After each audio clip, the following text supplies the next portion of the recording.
In 2022, Statista.com found that the global average use rate for social media was around 147 minutes per day.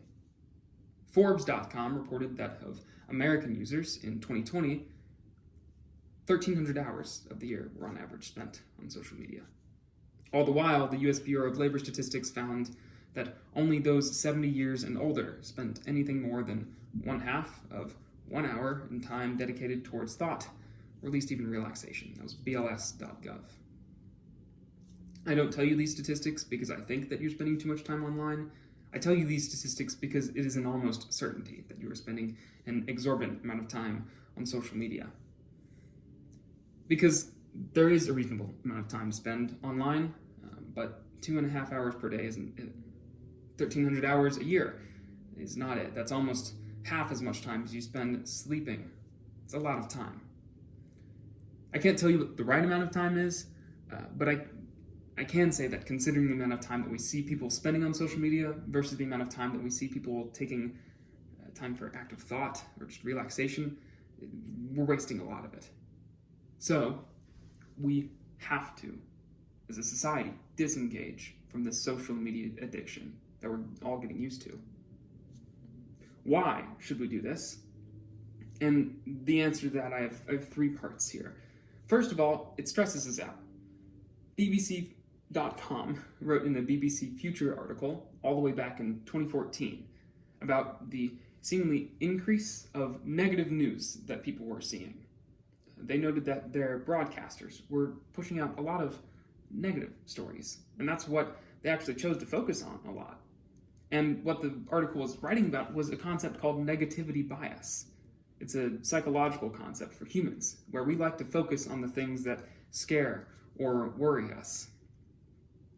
This isn't shocking, it's very helpful for us in general, but whenever you hand us a device that constantly pushes that content out at us, it's not good for our psyche. It stresses us out. It makes us unnecessarily stressed and worried. And that's exactly what social media is bred to do. Through the algorithms that it contains, it's just trying to keep you coming back to the app as much as possible. And if showing you negative content is the thing that's going to do that, it's exactly what it's going to do every single time. So that's one reason why we should disengage from social media. It stresses us out. The second reason is that it simply just takes up a lot of our collective time. Backlinko.com wrote that 4.48 billion people use social media worldwide. Even if all of those users are veering far from the average of 2.5 hours per day, that is a lot of time that is being wasted. And it's a lot of time that could be spent elsewhere, perhaps in active thought about one's life. Finally, my third piece as to why we should back away from social media is that a population, a global population, a national population, even smaller populations, ones that focus on amusement over time for active thought, are bound to be influenced much more easily through propaganda or through those who are simply more powerful than us, who want to convince us of things. How do they do that? Of course, I introduce you to a figure named Jaron Lanier. He was an architect of a lot of the digital infrastructure of the early internet. And he notes that in his book, 10 Arguments for Why You Should Delete Your Social Media Account Right Now, he brings up the concerning fact that major social media companies often sell user data to third parties with intermittent intentions.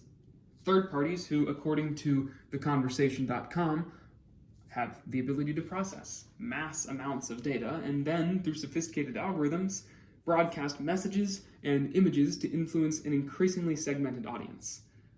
Advertisements. That's how those who are rich and powerful, those who want to have sway over us, will move us around. Through imperceptible changes in our subconscious, through advertisements.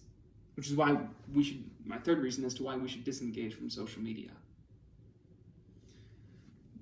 My method through which I recommend doing this is simple, and it's simply to just put our phones down and to engage in something that's more fruitful, active thought. Active thought doesn't have a very defined definition. I don't think that it's super objective, think it changes from person to person. But generally, the three core tenets of active thought are time dedicated towards the process.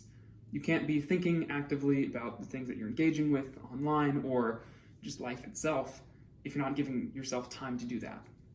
Secondly is the challenging one's own beliefs. That's a necessary part of active thought as well. And finally is the analysis and the internalization of one's findings while they're trying to challenge their own beliefs. This is active thought. And the steps that one takes to achieve this active thought is up to them. But I think that it's super helpful in our lives. And I have 3 points as to why it's super helpful. First is that it can be helpful because it increases and inspires our creativity. Time.com wrote on the Dutch concept of niksen, which translates to the English idea of just doing nothing, which gives the brain opportunity to move towards creativity. So that's the first thing. It inspires creativity. Secondly, it inspires free thinking.